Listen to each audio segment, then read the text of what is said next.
Estamos aqui hoje com o Paulo Tamiaso, cordeiropolense, que vai falar um pouco da sua história, e ele é um historiador daqui da nossa cidade.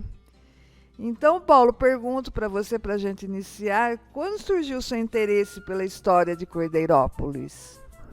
Então, como a gente já tem falado há bastante tempo, eu tinha acho que uns 7 ou 8 anos, estudava aqui na Escola Estadual Jamil Avançado, e uma das professoras desse período, não sei se era uma exigência da parte pedagógica, foi uma curiosidade dela, que não era da cidade, e ela mandou os alunos procurarem na biblioteca, que era no antigo Correio, ali perto do supermercado, que agora se transformou numa drogaria e tal. Lá era a antiga biblioteca desse período. Então, eu fui lá porque a professora da época chamava Maria Luísa.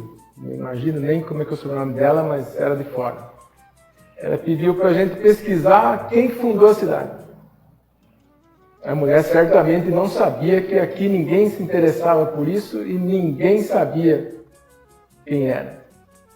E eu fui lá na biblioteca com a pessoa que me atendeu, até com uma certa utilidade assim, falou: não, a gente não tem essa informação, ninguém sabe. Deu aquele choque na hora, eu falei: não, então tá. O negócio ficou na minha cabeça.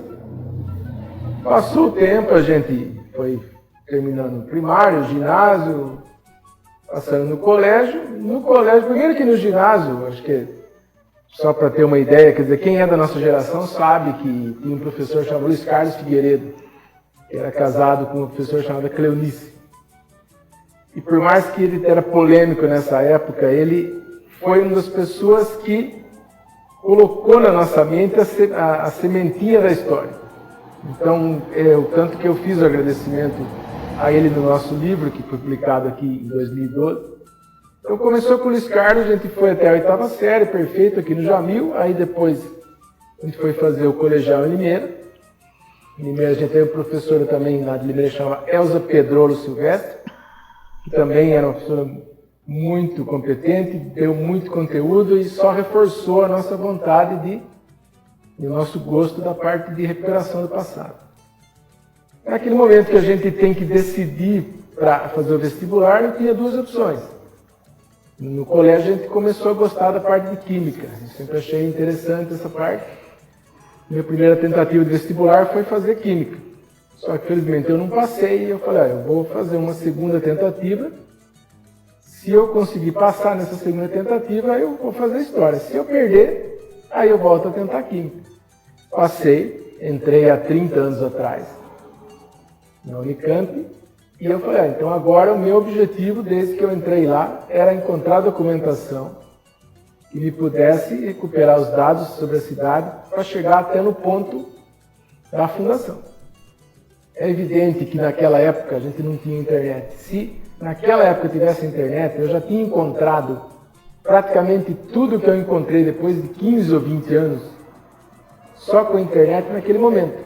Mas o que eu tive que pesquisar? Tive que pesquisar nos livros da biblioteca da universidade, porque aqui não tinha nada, tinha muito pouca coisa.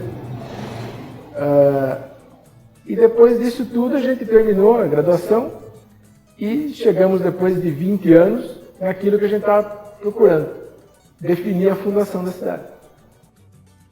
Muito bem, que legal. E qual foi o seu primeiro trabalho nessa área?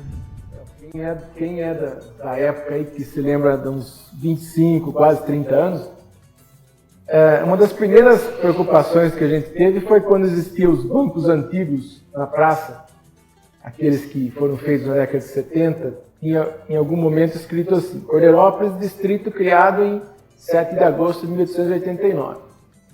Se é agora, você simplesmente joga o dado na internet e vai cair na lei e você encontra ela perfeita, tira uma cópia. Seria a coisa mais simples do mundo a pessoa achar essa informação. Mas naquela época não tinha isso. Eu tive, como disse, pegar livros, almanaques da biblioteca da universidade, até chegar num negócio chamado coleção de leis originais dos livros de mais de 100 anos que estavam guardados na universidade. E lá foi encontrado a lei que criou o distrito de Cordeiro. e como eu já tinha previsto, estava errado. Então quem vê aqui na bandeira percebe que 1899 é a data correta. Até essa época, por um erro de digitação, parece incrível, quer dizer, as pessoas da época, as pessoas que criaram o município de Coreirópolis sabiam que a data da criação do distrito era 1899. A prova maior disso é que no acervo da Câmara Municipal agora tem uma cópia do manifesto, foi encontrado lá no arquivo, uma cópia do manifesto de criação do município de Coreirópolis, de mais de 70 anos. E nesse manifesto está falando aquilo que a gente não tinha acesso naquela época, mas que eu provei que estava certo. O distrito foi criado em 1899. Perfeito. Fiz uma pesquisa, levantei a documentação, coloquei os argumentos provando que aquilo que foi escrito lá no banco estava errado. Aí eu encontrei um vereador da época, da década de 90, acho que no cartório, no lugar que eu estava fazendo pesquisa. Expliquei a situação para ele e ele falou, vai lá na Câmara e explica para os vereadores. Então a gente foi, isso há mais ou menos quase 30 anos. A gente foi lá na Câmara, quando era ainda lá próximo à Prefeitura. Ele conversou com os vereadores concordaram com a minha proposta, fizemos uma alteração na lei, o projeto saiu em nome de todos os vereadores, foi sancionado pelo prefeito da época, e a partir desse momento começou a ser corrigida a data da real criação do distrito de Cordeiro. E outro ponto que a gente também recuperou, que até ainda bem que essa bandeira está correta. Sempre, desde que a lei foi criada, foi definido que esse elemento aqui era um triângulo amarelo. Só Deus sabe por que foram criando um trapézio branco. Tem muitas bandeiras rodando há mais de 20, 30 anos na cidade com um trapézio branco. Então, na época que era presidente o falecido vereador Reginaldo Martins da Silva, nós começamos a disseminar a verdadeira bandeira com o triângulo amarelo. Então, pelo menos na Câmara, lá embaixo, talvez na Prefeitura da mesma época, começou a se fazer a bandeira da forma correta, com o triângulo amarelo. Ao contrário, se vê hoje ainda muitas e muitas bandeiras irregulares e erradas com um trapézio branco. Esse foi o meu primeiro trabalho nessa área, se preocupando com o passado de Coreirópolis, numa época em que eu nem tinha terminado a faculdade. Eu já tinha conseguido elementos suficientes para fazer esse trabalho.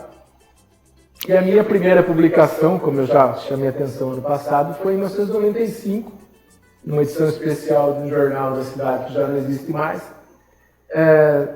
do Dia da Cidade, falando sobre o que a gente tinha descoberto nesses anos de pesquisa e que estava começando já há mais de 25 anos que a gente está trabalhando. Isso vai ser um acervo muito bacana para a cidade de Cordeirópolis, que não conhece a cidade ainda. Então, na continuação, eu ia perguntar sobre a sua primeira publicação que você fez e qual é a alegria em todos esses anos pesquisando a história de Cordeirópolis, Paulo. Falei, até antecipando sua dúvida aí. Publiquei pela primeira vez há 25 anos, um jornal que já não existe mais, chamado Folha Popular. E foi um texto de 3 partes falando sobre o que a gente tinha descoberto naquela época sem internet, só com o que estava descoberto nos livros antigos que não existiam em Cordeiro, não existiam em Limeira, existiam em Campinas, a gente teve acesso. Graças a Deus, dentro da faculdade, tivemos acesso a esses livros, que agora talvez estejam digitalizados. Agora seria, como eu disse, muito mais fácil. Agora você entraria no sistema de busca e facilmente você encontraria todos esses dados que a gente está falando. E como eu te disse, são mais de 25 anos de pesquisa e sempre trabalhando sozinho, com poucos auxílios, muito poucas vezes a gente teve auxílio de qualquer espécie, seja público ou privado. Mas a nossa alegria, como eu disse, foi ter descoberto justamente a Fundação. A Fundação de Coreirópolis, a partir de um trabalho que foi feito pelo jornal Estado de São Paulo, que ele escaneou todas as edições dele, desde 1875 até a mais recente, e permitiu que a gente pesquisasse por qualquer palavra.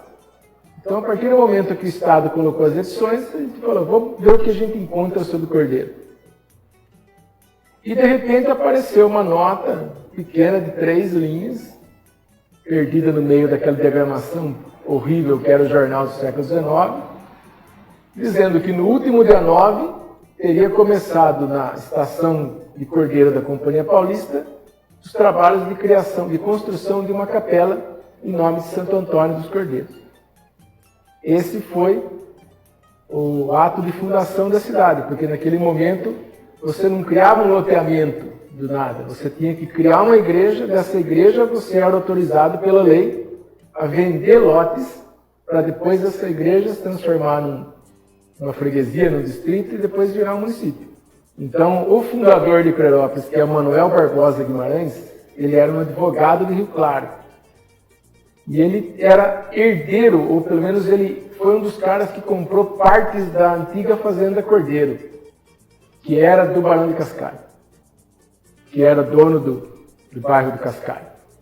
Então ele tinha uma área de um alqueire, se não me engano, um e pouco, e ele viu que não conseguia tirar lucro daquele sitinho porque ele, advogado, não era vinculado à terra, ele era profissional dessa parte, trabalhava, era de Rio Claro, ou pelo menos trabalhava mais em Rio Claro, estava vinculado a Rio Claro, resolveu lotear para ganhar uma money. E em algum tempo, agora não sabemos aonde está, em alguns anos atrás existia uma escritura original, salva, de 135 anos de idade, em que esse Manuel Barbosa Guimarães estava vendendo uma área de terra, acho que na rua 7 de setembro. Então agora não se sabe onde está essa escritura, mas era até pouco tempo o documento mais antigo, com data de 30 de março, tipo ele começou a construir, começou a vender, e no dia 30 ele já tinha vendido os primeiros terrenos em volta da igreja e que se formou o centro da cidade. Então, depois de 20 anos, minha satisfação foi justamente ter conseguido chegar aonde a gente se propôs desde o início, que é descobrir como a cidade começou e quem fundou. É claro que tem muito mais coisas ainda para se fazer, mas são coisas que dependem de fatores externos que a gente não tem muito controle. Essas, então, são as suas principais dificuldades nesse trabalho, ou ainda existe mais dificuldade, fora tudo isso que você já narrou para a gente? Então, como sempre, a principal dificuldade é não ter condições de trabalhar exclusivamente com isso. Então, você tem que se utilizar, eu tenho que me utilizar dos períodos de folga ou das horas vagas para poder fazer coisas que poderiam estar sendo feitas num horário de trabalho para isso. Qual é o grande problema? Você tem dois problemas que são difíceis de resolver se não houver algum tipo de dedicação ou algum tipo de apoio exclusivo. Ainda não houve condições de pesquisar o acervo dos jornais de Limeira, que devem estar pelo menos de 1900 para frente, devem estar guardados em algum lugar também que a gente não sabe, para encontrar mais dados, para a gente pelo menos ver se tem dados novos ou se a gente já chegou naqueles dados suficientes. E outro problema você tem os jornais de Rio Claro, que estão preservados no arquivo de Rio Claro, mas da mesma forma. Eu precisaria, digamos, trabalhar 8 horas por dia, dentro do horário do arquivo, pesquisando os jornais de Rio Claro para encontrar possíveis dados sobre Cordeiro, porque muitas vezes a imprensa de Rio Claro dava mais destaque do que a imprensa de Limeira. Então a gente teria o grande passivo que precisa ser resolvido, até ainda que depende de situações que a gente não tem controle, pesquisa dos jornais de Limeira, pesquisa dos jornais de Rio Claro em papel. E outro ponto que a gente tem falado já há algum tempo em 2012 a Prefeitura de Coreirópolis financiou a edição de um livro que a gente fez com o resumo daquilo que a gente tinha procurado e tinha encontrado nas pesquisas dos primeiros 15 anos de pesquisa. Só que não sabemos se existem exemplares disponíveis, como foi feito por uma editora que não é a nossa, então não temos condições de refazê-lo.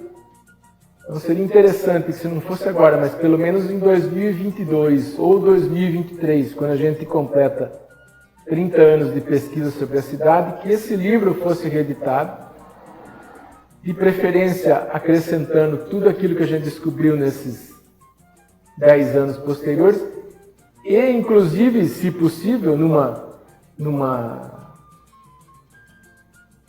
ação que fosse benéfica, era depois de ter pesquisado tudo em Limeira e Rio Claro. Porque, qual é o outro problema? Você teria um outro acervo também mais difícil de se trabalhar, que é o acervo dos processos judiciais.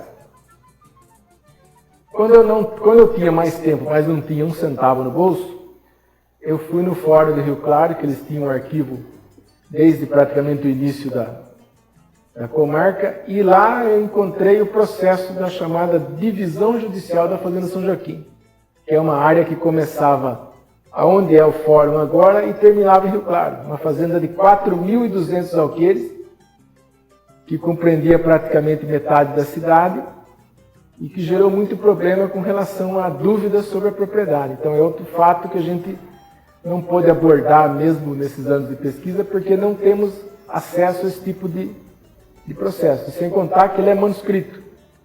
Então, para quem acostumou com computador e com digital, reler um manuscrito com letra do século XIX é bem complicado.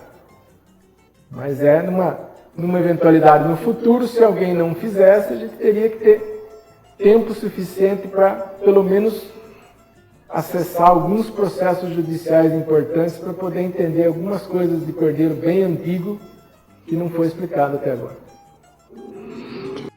E o que ainda, fora tudo isso que você narrou nesse momento, está faltando no seu campo de estudo? Então, como eu disse, quer dizer, qual era a situação ideal? A situação ideal era que a gente pudesse se dedicar, entre aspas, 8 horas por dia nas pesquisas em acervos de papel que não estão disponíveis pela internet. Então, teria que, como eu falei, ir em Rio Claro, ficar no período de expediente do arquivo, pesquisando os jornais para encontrar as notícias de Cordeiro. Em Limeira, ver como é que está a situação, que a gente não tem ideia de como esteja, apesar de ter avançado bastante, para procurar muitas coisas que a gente encontrou na década de 90, mas infelizmente não pudemos anotar. A própria Câmara de Limeira tem muitos documentos do período em que Câmara e Prefeitura era uma coisa só. Então tem muitos documentos da parte mais antiga da cidade que poderiam resolver muitos problemas, mas que estão no acervo da Câmara de Limeira. Então, mais uma vez, como não estão na internet, teria que ter tempo suficiente para fazer uma pesquisa in loco, nesse local, para verificar as informações relevantes que tivessem lá e que geralmente resolveria muitas questões. Graças a Deus a gente fez uma pesquisa, minha primeira grande pesquisa foi no acervo do cartório aqui de Coreirópolis, que antigamente era um só, mas agora é o tabelionato de notas e o cartório de registro civil. Então a gente fez um levantamento, naquele tempo em que eu não tinha dinheiro, mas tinha tempo, entre 1899 e 1970, 70 anos da história da cidade que estão nesses livros, preservados nos cartórios da cidade, e conseguimos encontrar uma quantidade enorme de informações que permitiram a gente fazer os nossos livros, que depois foram acrescentados com as informações conseguidas pela internet. Se não fosse a internet, dificilmente eu teria produzido metade do que eu tenho feito nesses 25 anos. Paulo, eu gostaria de agradecer muito a sua presença. Foi muito proveitosa essa conversa e até para estudos para os nossos futuros adolescentes que estão aí por vir, para saber um pouquinho que é a história de Cordeiro, né? Cordeirópolis. E para concluir, você tem mais alguma manifestação a falar? Então, como eu disse, graças a Deus a gente tem publicado aí nesses últimos anos. Quem procurar na internet vai encontrar alguns artigos sobre diversos temas que a gente vem publicando há 7, 8 anos no site da cidade. Então, é a forma de conhecer um pouco do que aconteceu naquela época, que infelizmente a gente não tem como recuperar tudo que houve, porque é impossível. Mas uma das coisas boas de estar na internet os artigos é que pessoas citadas naquele texto que a gente escreveu, encontram esse nome quando pesquisam e depois entram em contato. Nos últimos meses eu recebi um e-mail de uma pessoa da Suécia. Essa pessoa queria saber onde estava o avô dele, que tinha passado por Cascalho, um período em que Cascalho era só de imigrantes alemães e não italianos. Eu passei a informação para ele, disse que infelizmente essa parte dependeria de pesquisas em São Paulo, por exemplo, que a gente não tem condições, mas o mais importante é isso, quer dizer, uma pesquisa de um nome, o cara estava pesquisando pelos mais variados motivos relacionados à família dele, chega no nosso texto que está na internet e a pessoa entra em contato. Eu tomei conhecimento de pessoas de Ribeirão Preto, de Campinas, uma professora, inclusive, era ex-professora da Faculdade de Farmácia da Unicamp, o avô dela teve uma fábrica de fogos aqui na cidade, dos Baroni. Então eu fiquei muito tempo conversando com ela, porque ela chegou em mim através desse texto que está na internet e ela conseguiu recuperar essas informações. Inclusive, até alguns anos atrás, os tios dela, de 90 e tantos anos, quase 100 anos, ainda eram vivos. E eles sabiam muita coisa dessa questão da fábrica de fogos. Mas como a gente não tem tempo, e depois apareceu a pandemia, então ficou muito difícil de falar com eles. Mas o importante é, se colocou na internet, a pessoa procurou, ela encontra. E graças à internet eu encontrei muitas coisas que, inclusive, me deixaram, agora estou lembrando uma que eu acho muito interessante. É sobre a experiência daqui onde a gente está, da Vila Nova Brasília, da parte que era das Amoreiras. Para fazer o empreendimento inicial das Amoreiras na cidade, foi feita uma conexão muito grande que envolveu um descendente dos primeiros produtores da sericicultura do Rio de Janeiro e a elite da época e os empresários interessados em ganhar dinheiro. E nessa história apareceu o nome de um cara que chamava Jaime de Altaus.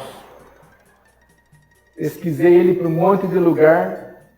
O cara era representante ou era responsável, procurador de um banco, acho que banco francês italiano, banco italiano alguma coisa que eu não me lembro, que ia financiar essa criação de bicho da seda em cordeiro. Joguei na internet e me cai num cara com o mesmo nome dele.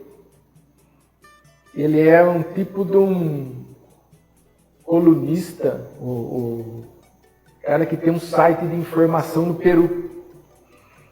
Joguei a informação para ele e falei assim, obrigado pela sua mensagem. De fato, meu avô trabalhou no Brasil, mas eu não sabia que ele tinha feito isso. Então, desde aquele momento, ele me manda um informativo do site deles sobre o Peru lá, e porque ele tinha exatamente o mesmo nome do avô, Jaime de Altaus.